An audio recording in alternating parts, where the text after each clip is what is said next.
Hello students, हम कर रहे हैं क्लास 11th का अकाउंट्स का क्वेश्चन पेपर है। ये मिड टर्म एग्जाम 2024-25 का। इसमें सारे इंपॉर्टेंट क्वेश्चंस हैं। पहले हम करेंगे एमसीक्यूज, उसके बाद जो लॉन्ग क्वेश्चंस है वो करेंगे। फर्स्ट क्वेश्चन आप देखिए। फर्स्ट क्वेश्चन में बोला है which of the following is not the internal user of financial statement. तो जो फाइनेंशियल स्टेटमेंट होती है उसमें इंटरनल यूजर कौन सा नहीं है, इसमें से इंटरनल यूजर कौन सा नहीं है, ये पूछा गया। ऑप्शन दे रखे हैं आपको। ठीक है, तो देखो फाइनेंशियल स्टेटमेंट जो होगी उसमें इंटरनल यूजर कौन से नहीं होंगे, वो नहीं होंगे जिनका कंपनी से कोई रिलेशन नहीं है, जैसे board of director, manager, owner और एम्प्लॉइज। यहाँ पे चार ऑप्शन दिए हैं। तो जो एम्प्लॉइज हैं वो जो है इंटरनल यूजर नहीं होते, क्योंकि बोर्ड ऑफ डायरेक्टर को कौन होते हैं, जो कंपनी के लिए पॉलिसीज बनाते हैं, मैनेजर उन्हें एग्जीक्यूट करते हैं, और ऑनर का भी उनसे डायरेक्ट रिलेशन होता है। तो यानी जो बोर्ड ऑफ डायरेक्टर है इनका रिलेशन डायरेक्ट है कंपनी से, मैनेजर का भी है और ऑनर का भी है। एम्प्लॉयज का कोई जो है कंपनी के साथ डायरेक्ट रिलेशन नहीं होता, क्योंकि एम्प्लॉयज क्या करते हैं, टाइम टू टाइम क्या होता है, एम्प्लॉयज चेंज भी होते रहते हैं। तो इसका ऑप्शन हो जाएगा ऑप्शन सी। ऑप्शन सी क्या है, वो इंटरनल यूजर नहीं है फाइनेंशियल स्टेटमेंट के। समझ आ गया? तो आपको इंटरनल यूजर का मतलब समझ आ गया, वो जिनका कंपनी के लिए कोई ना कोई रोल हो, जिनका कंपनी के प्रति कोई ना कोई रोल, कोई इंपॉर्टेंट रोल प्ले करते हैं, वही इंटरनल यूजर कहलाते हैं। नेक्स्ट है which of the following are the objective of accounting. हमें अकाउंटिंग की क्या जरूरत है, अकाउंटिंग के क्या ऑब्जेक्टिव्स हैं, ये पूछा गया है आपसे। तो अकाउंटिंग के हमारे जो ऑब्जेक्टिव्स हैं वो क्या हो सकते हैं। तो अकाउंटिंग का ऑब्जेक्टिव होता है systematic record of business transaction. जो भी हम बिजनेस कर रहे हैं हमारे, हम उसकी क्या करें, हमारे पास उसका एक सिस्टमेटिक रिकॉर्ड होना चाहिए। ठीक है, अकाउंटिंग का जब फायदा क्या है, यही तो फायदा है कि जैसे हमने जो भी बिजनेस करा था उनको उसका प्रॉपर रिकॉर्ड हो, हमारे को उसके स्टॉक्स के बारे में बताओ, हमारे को लास्ट ईयर या उसके लास्ट ईयर या उससे लास्ट ईयर की बैलेंस शीट से प्रॉफिट एंड लॉस के बारे में बता रहे, हमारे क्या क्रेडिटर है क्या डेटर है, उनका प्रॉपर रिकॉर्ड हमारे पास हो। दूसरा क्या है, हमारे को अपने बिजनेस की फाइनेंशियल पोजीशन का भी पता लगता रहे कि हमारा बिजनेस प्रॉफिट में चल रहा है या घाटे में चल रहा है, या समझ रहे हैं ना, या इक्वल है। तो हम फाइनेंशियल पोजीशन को भी अकाउंटिंग के थ्रू जानते हैं। थर्ड क्या है, provide useful information to various interest parties. और हमारे को कुछ यूजफुल इंफॉर्मेशन भी बताऊं कि जो भी पार्टीज हमारी कंपनी की, यानी जो और कोई भी हमारी कंपनी के साथ जुड़ना चाहता है तो उनके इंटरेस्ट के बारे में, तो ठीक है, हम इंटरेस्टेड पार्टियों के बारे में हमारे को उनकी इंफॉर्मेशन पता हो। तो ये ऑब्जेक्टिव होते हैं अकाउंटिंग के। तो इसका आंसर है ऑप्शन डी, इसका आंसर होगा, क्योंकि ऑप्शन डी में ये सारी ही चीजें आ रही हैं कि सिस्टमेटिक रिकॉर्ड भी अकाउंटिंग करती है, उसके अलावा फाइनेंशियल पोजीशन के बारे में भी, कि बिजनेस की फाइनेंशियल पोजीशन कैसी है उसके बारे में पता लग जाता है। और कोई अगर कोई पार्टी हमारी कंपनी में इन्वेस्ट करना चाहती है, हमारी कंपनी के शेयर्स या डिबेंचर परचेज करना चाहती है, तो उसके बारे में हमें पता रहना चाहिए। नेक्स्ट क्वेश्चन है आपका, which qualitative character of accounting information reflect when accounting information is clearly presented। तो क्वालिटेटिव देखो दो होते हैं, क्वांटिटेटिव होता है क्वालिटेटिव। तो यहाँ पे qualitative character of accounting information जो क्या बताते हैं, जो रिफ्लेक्ट करते हैं, दिखाते हैं अकाउंटिंग इन्फॉर्मेशन को क्लियरली प्रेजेंट करते हैं। तो कौन से क्वालिटेटिव, ठीक है, कैरेक्टरिस्टिक है, तो वो है अंडरस्टैंडेबिलिटी। हमारी अंडरस्टैंडेबिलिटी से पता लगेगा अकाउंटिंग इन्फॉर्मेशन में हम कितना अच्छा अंडरस्टैंड कर पा रहे हैं अपनी अकाउंटिंग को, बैलेंस शीट को कितना अच्छा समझ पा रहे हैं। ठीक है, उससे पता लग पाएगा। तो इसका आंसर क्या होगा, अंडरस्टैंडेबिलिटी। रेलेवेंस, कंपेरेबिलिटी, रिलायबिलिटी ये नहीं होंगे। तो अंडरस्टैंडेबिलिटी के थ्रू ही हम क्या कर सकते हैं, देख पाएंगे। ठीक है, तो हम कितना अच्छा अंडरस्टैंड कर पाते हैं अपनी अकाउंटिंग इन्फॉर्मेशन को, उसको अकॉर्डिंग ही क्या हो सकता है, हम क्लियरली प्रेजेंट कर पाएंगे। नेक्स्ट है which qualitative character of accounting information is present when accounting information, same ही क्वेश्चन है, अंडरस्टैंडेबिलिटी इसका आंसर है। ठीक है, नेक्स्ट क्वेश्चन देखते हैं। नेक्स्ट है आपका क्वेश्चन नंबर 4। क्वेश्चन नंबर 4 देख लेते हैं। क्वेश्चन नंबर 4 है आपका मैच द फॉलोइंग्स में आपको क्या करना है, मैचिंग करनी है। कॉलम्स दे रखे हैं, चलिए मैचिंग देख लेते हैं। तो जो मैचिंग है उसमें देखिए एक्सपेंस अकाउंट है, लाइबिलिटी अकाउंट है, रेवेन्यू अकाउंट है, कैपिटल अकाउंट है। कॉलम बी में दे रखे हैं अनअर्न्ड इनकम, बैड डेब्ट, फ्रेश कैपिटल इंट्रोड्यूस और सेल्स। ठीक है, चलिए देख लेते हैं। तो एक्सपेंस अकाउंट कहाँ होता है, तो एक्सपेंस अकाउंट कहाँ होगा भाई, तो एक्सपेंस अकाउंट होता है बैड डेब्ट अकाउंट। एक्सपेंस अकाउंट कौन सा होगा, बैड डेब्ट अकाउंट होगा। ठीक है, ये बात पता लग गई। यानी फर्स्ट किसके साथ जुड़ेगा, सेकंड के साथ जुड़ेगा। क्लियर है। दूसरा लाइबिलिटी अकाउंट क्या है, लाइबिलिटी अकाउंट क्या है, एक अनअर्न अकाउंट है। लाइबिलिटी अकाउंट क्या होगा, एक अनअर्न अकाउंट होगा। ठीक है, तो लाइबिलिटी क्या भाई, एक अनअर्न अकाउंट है। नेक्स्ट रेवेन्यू, रेवेन्यू क्या होती है, रेवेन्यू कब मिलेगी हमारे को, तो रेवेन्यू जब मिलेगी जब कुछ सेल्स होगी, तो रेवेन्यू एक सेल्स अकाउंट है। उसके बाद है कैपिटल, कैपिटल क्या है, कैपिटल एक फ्रेश कैपिटल इंट्रोड्यूस, हम कैपिटल इंट्रोड्यूस कराएंगे या बिजनेस में स्टार्ट करेंगे तब, तो इसके हिसाब से जो ऑप्शन बनेगा वो क्या बनेगा, ऑप्शन सी बनेगा। ठीक है, आंसर हो जाएगा ऑप्शन सी। तो याद रखना एक्सपेंस अकाउंट क्या होता है, वो बेड डेट में भी जा सकता है, लायबिलिटी एक अनअर्न्ड इनकम है। उसके बाद रेवेन्यू अकाउंट एक फ्रेश कैपिटल इंट्रोड्यूस है। और आपको रेवेन्यू अकाउंट आपको मैंने बता दिया क्या है, रेवेन्यू एक सेल्स है और कैपिटल अकाउंट क्या है, प्लस कैपिटल इंट्रोड्यूस है। क्लियर हो गया, ऑप्शन सी इसका आंसर होगा। नेक्स्ट क्वेश्चन देख लेते हैं। नेक्स्ट क्वेश्चन है question number 5, what will be the effect of outstanding rent on accounting equation. जो आउटस्टैंडिंग रेंट होता है, आउटस्टैंडिंग तो आपको पता ही होगा क्या होता है आउटस्टैंडिंग, आउटस्टैंडिंग तो क्लियर है ना आपको। तो आउटस्टैंडिंग रेंट के बारे में पूछा है कि क्या है आउटस्टैंडिंग रेंट, तो बोला है जब आउटस्टैंडिंग रेंट होगा तो अकाउंटिंग इक्वेशन में क्या फर्क पड़ेगा। ठीक है, तो सबसे पहले तो आपको पता होना चाहिए कि आउटस्टैंडिंग रेंट क्या है, एक प्रकार की लाइबिलिटी है। आउटस्टैंडिंग क्या है, एक लाइबिलिटी है। ठीक है, और वो लाइबिलिटी क्या होगी, इंक्रीज हो रही होगी, तो इंक्रीज होगी लाइबिलिटी और कैपिटल घटेगी। जब भी कोई चीज आउटस्टैंडिंग हो, आउटस्टैंडिंग रेंट हो, सैलरी हो, तो वो क्या है, लाइबिलिटी है। तो ऑप्शन सी हो जाएगा ये, कि जब आउटस्टैंडिंग रेंट होगा या आउटस्टैंडिंग सैलरी होगी, याद रखना आउटस्टैंडिंग रेंट, आउटस्टैंडिंग सैलरी, या आपने किसी के कोई आउटस्टैंडिंग बिल पे है आपके, तो वो सब क्या होती हैं, उनमें लायबिलिटी इंक्रीज होती है और कैपिटल क्या हो जाती है, डिक्रीज हो जाती है। क्लियर हो गया। क्वेश्चन नंबर 6 देखेंगे। क्वेश्चन नंबर 6 है आपका, विच of the following define loss in a correct manner. इनमें से कौन सी चीज जो है लॉस को बता रही है करेक्ट मैनर पे। तो चलिए देख लेते हैं क्वेश्चन नंबर 6 क्या कह रहा है। तो जो क्वेश्चन नंबर 6 से पूछा है, लॉस बताओ करेक्ट मैनर में। तो भाई पहला है result of business for period when total expense exceed total revenue. अगर बिजनेस जो हम कर रहे हैं उसमें हमारा जो टोटल एक्सपेंस जो है टोटल रेवेन्यू से ज्यादा हो रहा है। दूसरा बोला है loss of personal property of owner due to fire theft when fire receive benefit. तो देखो सेकंड वाला तो गलत है, सेकंड का तो कोई अकाउंट में लेना देना ही नहीं है। ठीक है ना, क्योंकि सेकंड क्या है, पर्सनल प्रॉपर्टी, क्योंकि हमें पता है अकाउंटिंग में क्या होता है, ऑनर जो होता है, जब हम कोई बिजनेस करते हैं तो बिजनेस में क्या होता है, ऑनर एक सेपरेट एंटिटी होता है। तो इसलिए फर्स्ट वाले में जो सेकंड वाला है वो तो ऑप्शन यूज ही नहीं होगा, तो इसका आंसर होगा फर्स्ट ऑप्शन ही होगा, result of business for period when total expense exceed the total revenue. जब हम लंबे समय तक बिजनेस करें और हमारे बिजनेस में जो हमारे एक्सपेंस हो वो ज्यादा हो जाए रेवेन्यू से, तो वो क्या कहलाएगा, ठीक है, तो लॉस कहलाएगा करेक्ट मैनर में, क्योंकि हम खर्चा ज्यादा कर रहे हैं और इनकम हमारी कम हो रही है, तो वो क्या है, वो एक हमारे लिए लॉस ही है।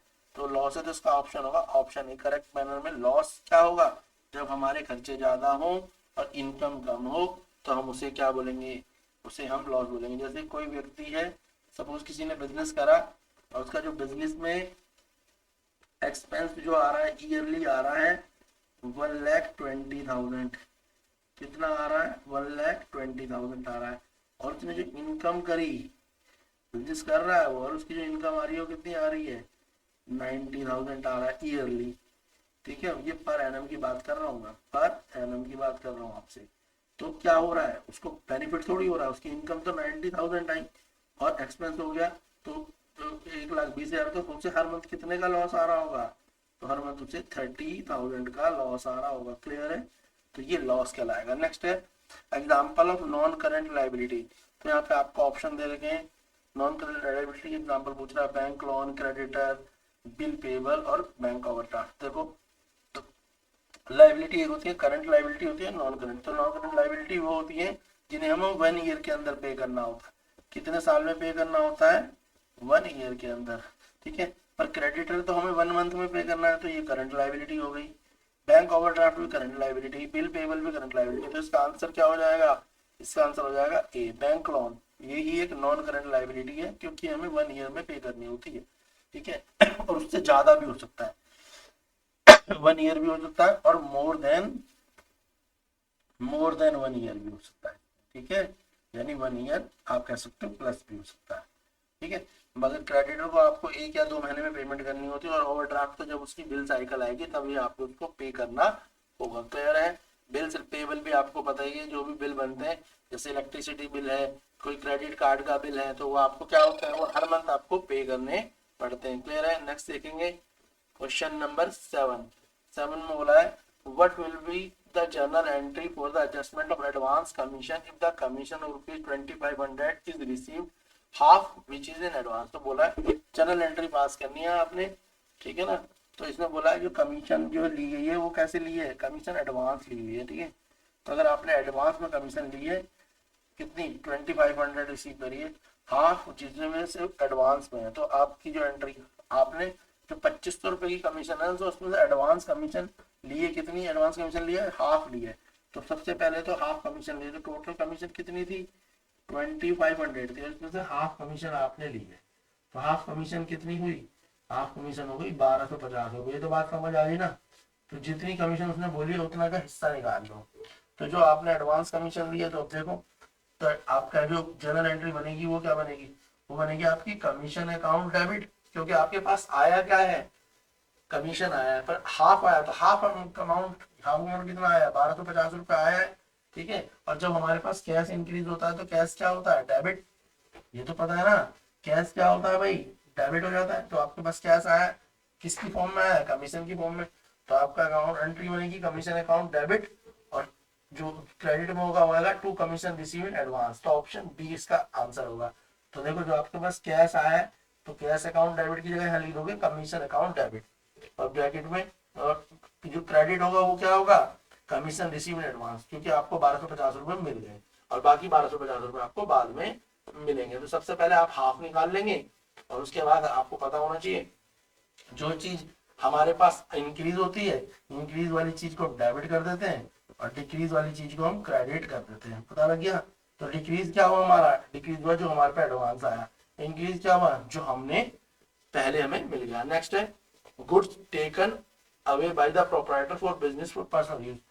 एक प्रोप्राइटर है जो मालिक जिसने बिजनेस स्टार्ट करा था, वो गुड्स कुछ अपने घर ले गया पर्सनल यूज के लिए। तो आपको पता ही होगा जब भी कोई मालिक गुड्स को पर्सनल यूज के लिए अपने घर लेके जाता है तो वो ये बोला कि उसे कहाँ पे रिकॉर्ड करेंगे, ठीक है। वैसे तो वो ड्राइंग होती है, जब भी गुड्स को कोई अपने पर्सनल यूज के लिए ले जाएगा तो वो क्या है, वैसे वो ड्राइंग है। पर यहाँ पर बोला है कि उसे रिकॉर्ड कहाँ करना है, उसे रिकॉर्ड हम जर्नल प्रॉपर में करेंगे। और जब भी कोई गुड्स अपने पर्सनल यूज के लिए ले जाता है तो क्या कहलाती है, वो ड्राइंग कहलाती है। पर ड्राइंग को हम कहाँ पे यूज करते हैं, तो ड्राइंग को हम रिकॉर्ड कहाँ करते हैं, अकाउंटिंग में, तो उसे जर्नल प्रॉपर में रिकॉर्ड करते हैं। याद रखना जर्नल प्रॉपर में रिकॉर्ड करेंगे। मगर कोई भी प्रोप्राइटर अगर कोई भी अपनी कंपनी में बने हुए प्रोडक्ट को अपने घर के लिए ले जा रहा है, पर्सनल यूज के लिए ले जा रहा है, गिफ्ट के लिए ले जा रहा है, तो वो ड्राइंग अकाउंट है। क्लियर है। नेक्स्ट क्वेश्चन देखेंगे, क्वेश्चन नंबर 8 देख लेते हैं। तो क्वेश्चन नंबर 8 देखते हैं आप। क्वेश्चन नंबर 8 है आपका, क्वेश्चन नंबर 8, क्वेश्चन नंबर 8 है आपका असर्शन रीजन का क्वेश्चन है। बोला है क्वेश्चन 8 में क्या बोला है आपसे, अकाउंटिंग में be influence from personal bias. तो बोला है कि अकाउंटिंग कई बार क्या होती है, पर्सनल बायस से इन्फ्लुएंस हो जाती है। यानी कह सकते हो विंडो ड्रेसिंग, सुना होगा ना विंडो ड्रेसिंग। कई बार क्या होता है, कंपनी अपने लिए इन्वेस्टर ढूंढने के लिए क्या करती है, अपनी अकाउंटिंग में या अपनी फाइनेंस जो बैलेंस शीट होती है उसमें कुछ चीजों को शो ऑफ करने के लिए ज्यादा बड़ा चढ़ा के प्रॉफिट दिखा देती है, ठीक है। उसे बोलते हैं विंडो ड्रेसिंग। तो यहाँ पे बोला अकाउंटिंग में भी इन्फ्लुएंस बाय पर्सनल बायस हो सकता है, तो ट्रू है। अगर हम पर्सनल बेनिफिट के लिए कई बार हम अकाउंटिंग में चेंज कर देते हैं, वो अकाउंटेंट है कर देगा। सेकंड बोला है in accounting choice has to be made from alternative accounting policy. जो अकाउंटिंग चॉइस होती है उनको अल्टरनेटिव अकाउंटिंग पॉलिसी के द्वारा बनाया जा सकता है। हाँ ये भी करेक्ट है, बनाया जा सकता है। तो इसका असर्शन करेक्ट है, रीजन भी करेक्ट है और ये एक्सप्लेनेशन भी करेक्ट हो रहा है। तो इसका आंसर हो जाएगा ऑप्शन ए, ठीक है। क्योंकि दोनों चीजें हो सकती हैं, पर्सनल बायोस के द्वारा आप इन्फ्लुएंस भी कर सकते हैं और अल्टरनेटिव पॉलिसी के द्वारा आप बना भी सकते हैं। ठीक है, नेक्स्ट क्वेश्चन है आपका क्वेश्चन नंबर 9। क्वेश्चन नंबर 9 में आपसे पूछा है dash is prepared by seller at the time of sales of good against cash which act as an evidence। जब क्या आप प्रिपेयर करेंगे जब आप गुड्स को सेल करेंगे कैश के अगेंस्ट। जब आप क्या कर रहे हैं, आप गुड्स सेल कर रहे हैं और आपको क्या मिल रहा है, कैश मिल रहा है, तो आप उस टाइम पे क्या बनाएंगे उनके लिए। तो जब आपको कैश मिलेगा और आपने कोई गुड्स बेचे होंगे तो आप क्या बना होगा आपका, तो आप कैश मेमो बनाएंगे। आपको कैश मिला है तो आप क्या बनाएंगे, कैश मेमो बनाएंगे। क्लियर है। नेक्स्ट है इंटेंजिबल एसेट्स। तो देखो इंटेंजिबल एसेट्स कौन सी एसेट होती है, जो हमें दिखाई नहीं देती। टेंजिबल एसेट जो हमें दिखाई देती है। टेंजिबल एसेट कौन सी है, लैंड, मशीन, प्लांट। ठीक है, इंटेंजिबल एसेट कौन सी होती है, ट्रेडमार्क का, गुडविल। समझ आ गया, जो हमें दिखाई ना दे मगर वो काम करे। तो यहाँ पर जो है इंटेंजिबल एसेट पूछा है, तो इंटेंजिबल एसेट कौन सी होगी, तो होगी कंप्यूटर सॉफ्टवेयर। हमें मशीन दिखाई देती है, फर्नीचर दिखाई देता है, बिल्डिंग दिखाई देता है, पर किसी कंप्यूटर के अंदर कौन सा सॉफ्टवेयर डाला है, क्या कंप्यूटर बंद करके आप देख पाओगे सॉफ्टवेयर को। जब आप ऑन करके उसका यूज कर रहे होते हो तभी आपको पता लगता है कि इसमें ये सॉफ्टवेयर डले हैं इसलिए इसकी परफॉर्मेंस अच्छी है। तो computer software is the intangible asset. Clear हो गया, समझ आ गया। इंटेंजिबल एसेट जो हमें दिखाई ना दे मगर उनकी भी इंपॉर्टेंस होती है, तो इंटेंजिबल एसेट। क्वेश्चन नंबर 11 करते हैं। क्वेश्चन नंबर 11 है आपका 10 तो हो गया। Question number 11 debit balance of debtor account show. जो डेबिट बैलेंस होता है डेटर का वो कहाँ शो करता है, क्वेश्चन में पूछा गया है। तो डेबिट बैलेंस जो है वो कहाँ पर शो करेगा, तो अमाउंट पेबल पे, अमाउंट रिसीवेबल पे, एक्सपेंस पे, इनकम पे। तो देखो डेबिट बैलेंस जो होता है वो शो करेगा अमाउंट रिसीवेबल में। कहाँ पे शो करेगा, अमाउंट। जब आपको अमाउंट रिसीव होगा तो रिसिप्ट बनाओगे ना, तो वो डेबिट बैलेंस कहलाएगा। ठीक है भाई, जब भी कैश आता है तो डेबिट होता है और जाता है तो क्या होता है, क्रेडिट होता है। यही तो रूल है। तो डेटर क्या है, डेटर एक एसेट नेचर है। डेटर क्या है, एक एसेट नेचर है। आपने किसी को माल उधार में दिया और आपको क्या पैसे मिले, तो डेटर क्या है, एक एसेट नेचर है, तो काम अमाउंट रिसीवेबल में आएगा। नेक्स्ट है for recording of depreciation, for recording of depreciation dash is prepare. अगर आपको डेप्रिसिएशन अकाउंट बनाना है, डेप्रिसिएशन अकाउंट कौन सा होता है, जैसे आपने कोई मशीन खरीदी या कोई कार खरीदी। सपोज आपने कोई कार खरीदी, क्या खरीदी आपने, कार कितने की खरीदी, आपने कार 10 लाख रुपीस की खरीदी। नहीं खरीदी बेटा, 10 लाख की। तो आपको पता है हर साल उस कार के प्राइस क्या होते जाएंगे, कम होते जाएंगे, नहीं होते जाएंगे। हर ईयर कार के प्राइस क्या कम होंगे, कम होंगे, नहीं होंगे। तो जैसे फर्स्ट ईयर में जो कार थी वो 10 लाख की थी, सेकंड ईयर में क्या रह गया, 10 लाख की रहेगी, या थर्ड ईयर में 10 की, अफोर्ड में नहीं। जब आप कार को 4 साल बाद देखेंगे तो 10 की जगह कितने की बिकेगी, शायद वो 8 लाख की बिक जाए या 8.5 लाख की बिक जाए। तो ये जो पैसा आपका कम हुआ इस कार में, उसे क्या बोलते हैं, डेप्रिसिएशन बोलते हैं। तो डेप्रिसिएशन अकाउंट को हम कहाँ रिकॉर्ड करते हैं, ये पूछा है। तो याद रखना जो डेप्रिसिएशन होता है ना, उसको हम हमेशा ट्रांसफर वाउचर में रिकॉर्ड करते हैं। तो डेप्रिसिएशन को कहाँ रिकॉर्ड करते हैं, हमेशा ट्रांसफर वाउचर में डेप्रिसिएशन को रिकॉर्ड करते हैं। ये बात को आपको ध्यान रखना है। नेक्स्ट क्वेश्चन देखेंगे। नेक्स्ट है क्वेश्चन नंबर 12। अच्छा, उसके लिए पैसेज ये है, इसे पढ़ना है। लिखा है Dev is the owner of a trading firm with capital of rupees 5 lakh. During the year 2024, he bought goods of list price 1 lakh from Raj, less 20% trade discount and 2% cash discount, and paid 40% by check. He received cash from Jaya for a bad debt return of last year, amount of rupees 500. तो amount paid by Raj in check पूछा है और उसके बाद correct entry पूछे। देखो कैसे होगा ये भी देख लेते हैं। तो क्वेश्चन कैसे करेंगे देख लेते हैं। तो क्वेश्चन में बोला हुआ है कि जो कैपिटल थी वो कितनी थी, कैपिटल है जो इंट्रोड्यूस करी थी वो 5 लाख रुपीज इंट्रोड्यूस करी थी। कैपिटल कितनी इंट्रोड्यूस करी थी, 5 लाख रुपीज इंट्रोड्यूस करी हुई कैपिटल। क्लियर है यहाँ पे। उसमें बोला हुआ है ड्यूरिंग द 2024 में उसने गुड्स परचेज करे कितने के, 1 लाख के रुपए, जिसमें राज को 20% ट्रेड डिस्काउंट मिला और 2% कैश डिस्काउंट मिला और उसने एक चेक दे दिया कितने का, 40,000 का। तो आप क्या करोगे, 1 लाख रुपए टोटल जो ठीक है, और उसने जो चेक दिया कितने का दिया, बोला है 40% बाई चेक दे दिया, तो यानी 1 लाख रुपए गुड्स थे। गुड्स कितने के थे, देखो गुड्स थे बेटा आपके 1 लाख के। कितने गुड्स थे भाई, 1 लाख के गुड्स थे। 1 लाख के गुड्स में से उसने गुड्स कितने लिए, 40%। 1 लाख का 40% निकालो, तो 1 लाख का 40% कितना आएगा, 1 लाख का 40% आ जाएगा 40,000। कितना आ गया, 40,000 आया नहीं आया, क्या बोला है क्वेश्चन में, देखिए 1 लाख का, एक बार दोबारा देखते हैं क्वेश्चन में। क्वेश्चन में बोला है आपको, देखो ये ऐसे नहीं होगा, थोड़ा सा इसमें समझो। इसमें ट्रेड डिस्काउंट भी दिया हुआ है क्वेश्चन में। क्या दिया है क्वेश्चन में, ट्रेड डिस्काउंट दिया, तो पहले ट्रेड डिस्काउंट क्लियर करो तभी क्वेश्चन को सॉल्व कर पाएंगे। तो क्वेश्चन में ट्रेड डिस्काउंट क्लियर कर लेते हैं, समझो वापस से क्वेश्चन को। तो क्वेश्चन दिया है, उसके हिसाब से समझते हैं।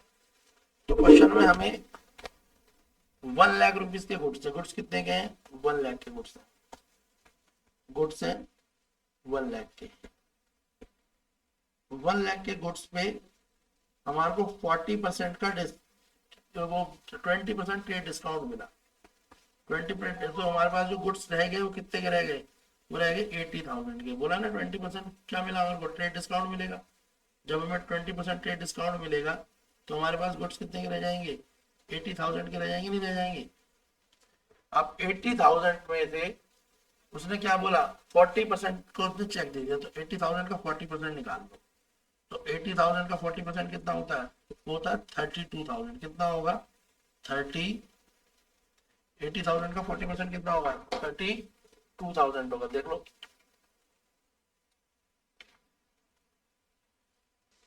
तो 80,000 का 40% कितना होगा, 80,000 का 40% देख लो, तो जीरो से जीरो कैंसिल, दूसरी जीरो से दूसरी की जीरो कैंसिल, तो आंसर कितना आ जाएगा, 32,000। अब 32,000 में बोला हुआ है 2%, क्या बोला है यहाँ पे, कैश डिस्काउंट, तो इसका 2% निकालो।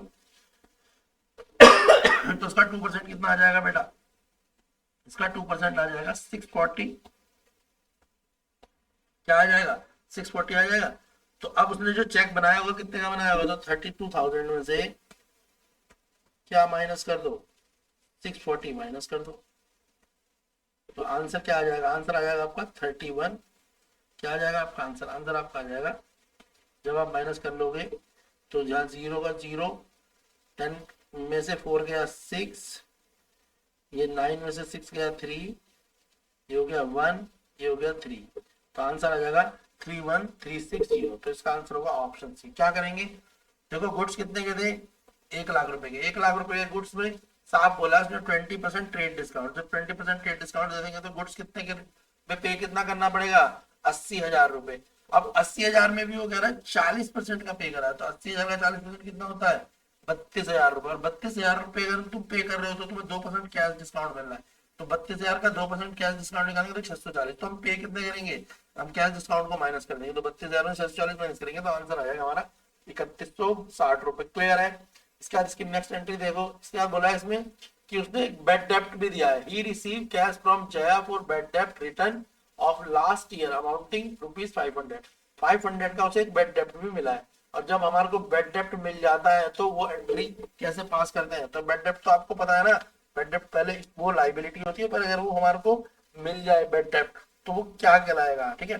तो जब हमें बैड डेप्ट मिल गया तो हमारे पे कैश आ गया। बैड डेप्ट का मतलब क्या है, आपके पास कैश रिसीव हुआ, और जब कैश आता है तो कैश अगर बढ़ता है तो क्या करते हैं उसे डेबिट। और किसके कारण मिला था ये, बैड डेप्ट के कारण, तो कैश तो डेबिट हो जाएगा और बैड डेप्ट क्या हो जाएगा भाई, जो आपका बैड डेप्ट आएगा वो क्रेडिट हो जाएगा। क्लियर है। तो उसकी एंट्री क्या कर देंगे, उसकी एंट्री को हम क्रेडिट कर देंगे, तो आंसर बनेगा क्या, कैश अकाउंट डेबिट हो जाएगा टू बैड डेप्ट रिकवर 500। ऑप्शन इसका बी ऑप्शन होगा इसका। क्लियर है। पहले वाला और दूसरे वाला समझ आ गया क्वेश्चन 12 का। नेक्स्ट करते हैं क्वेश्चन नंबर 14 देख लेते हैं। तो क्वेश्चन नंबर 14 देखो। क्वेश्चन नंबर 14 में आपको स्टेटमेंट दे रखे हैं, बोला अ डिसऑनर, क्वेश्चन नंबर 14 में अ डिसऑनर चेक, एक चेक जो डिसऑनर हो गया। डिसऑनर का मतलब क्या है, जैसे हमने बैंक में चेक डाला और वो डिसऑनर हो गया, मतलब चेक पास नहीं हुआ, फेल हो गया। डिसऑनर किसी भी कारण से हो सकता है, हो सकता है आपके अकाउंट में पैसे ना हो, आपने गलत डेट डाल दी हो, आपके सिग्नेचर मिसमैच कर रहे हो कुछ और यहाँ पर आपने बैंक में चेक को पहले डाल दिया था डेट से, उसके कारण डिसऑनर हुआ। Recorded on the debit side of cash book, ठीक है। और दूसरी स्टेटमेंट है when cash book and maintain cash account is not open in ledger. दोनों स्टेटमेंट दी हुई है। तो देखो पहली स्टेटमेंट तो डिसऑनर वाली बिल्कुल ठीक है कि अगर आपने डेट से पहले चेक डाला तो डिसऑनर हो जाएगा। और दूसरी वाली क्या है, when cash book and maintain cash account is not open in ledger, तो ये गलत है, ठीक है। तो इसका ऑप्शन हो जाएगा ऑप्शन बी, इसका आंसर होगा, ठीक है। तो जो सेकंड स्टेटमेंट है वो जो है इसकी ट्रू स्टेटमेंट। नेक्स्ट है goods purchase on cash are recorded. अगर आपने गुड्स कैश में परचेज करे तो उन्हें कहाँ रिकॉर्ड करोगे, भाई कैश में परचेज करेंगे तो कैश बुक में रिकॉर्ड करेंगे। गुड्स अगर आप परचेज कैश में कर रहे हो तो क्या होगा, कैश बुक में तो रिकॉर्ड करोगे। तो जब आपने गुड्स कैश में परचेज करे तो कैश बुक में रिकॉर्ड हो जाएंगे। क्लियर है। नेक्स्ट देखेंगे क्वेश्चन नंबर 16। बोला है periodic total of sales book is posted. Periodic जो आपका पीरियोडिक टोटल होता है, यानी एक पीरियड में आपने कितना जो आपकी कंपनी ने टोटल बनाया, उससे सेल्स बुक में उसे कहाँ पे पोस्ट करते हैं, तो उसे credit side of sales book में करते हैं। कहाँ पे करते हैं, credit side of sales book. Periodic total of sales book को हम कहाँ पे पोस्ट करते हैं, credit side of sales account में पोस्ट करते हैं। नेक्स्ट देखेंगे क्वेश्चन नंबर 17 असर्शन रीजन है। बोला The goods supply from Chennai to Lucknow would fetch integrated GST। जो गुड्स अगर हमने चेन्नई से लखनऊ में, तो देखो जब चेन्नई से लखनऊ की बात कर रहे हैं तो दो अलग अलग स्टेट है ना। चेन्नई एक अलग स्टेट है, लखनऊ एक अलग। लखनऊ यूपी में पड़ गया, चेन्नई तो आपको पता है चेन्नई में पड़ा, साउथ में पड़ गया। तो उसे हम इंटीग्रेटेड जीएसटी में डालेंगे, हाँ बिल्कुल डालेंगे। जब अलग अलग स्टेट होगी तो हमारा अमाउंट क्या आएगा, इंटीग्रेटेड जीएसटी में आएगा। तो असर्शन इसका ट्रू है। उसके बाद integrated GST levies in the course of inter state supply of goods and service, हाँ बिल्कुल। तो ये inter state supply of goods and service में, तो इसका रीजन भी ट्रू है, एक्सप्लेनेशन भी ट्रू है। तो इसका आंसर हो जाएगा ऑप्शन ए। 17 का आंसर हो जाएगा ऑप्शन ए। नेक्स्ट क्वेश्चन देखेंगे क्वेश्चन नंबर 17 का 18। बोला विच of the following statement is not true. इसमें नॉट ट्रू स्टेटमेंट बतानी है। तो पहली है source of document are required for audit and tax assessment। तो जो हम अगर हमें ऑडिट कराना है, कंपनी जब ऑडिट करती है कि कितना टैक्स लिया जाए, तो उसके लिए सोर्स डॉक्यूमेंट की जरूरत होती है, बिल्कुल होती है। बिना डॉक्यूमेंटों के कैसे कंपनी ऑडिट करेगी। तो पहले वाली ठीक है, ट्रू है, फर्स्ट स्टेटमेंट ट्रू है। तो कंपनी को डॉक्यूमेंट्सों की जरूरत पड़ेगी, तभी तो कंपनी क्या कर पाएगी, ऑडिट कर पाएगी और उसी हिसाब से बता पाएगी कि आपका करंट ईयर का टैक्स कितना है। नेक्स्ट है बोला है source document do not serve legal evidence in case of dispute. तो ये गलत है। तो सोर्स डॉक्यूमेंट बोल रहा है क्या, वो लीगल एविडेंस नहीं है बल्कि वो लीगल एविडेंस है। तो यहाँ पे गलत लिखा है, सोर्स डॉक्यूमेंट लीगल एविडेंस होते हैं, ठीक है। तो ये वाली स्टेटमेंट फॉल्स है।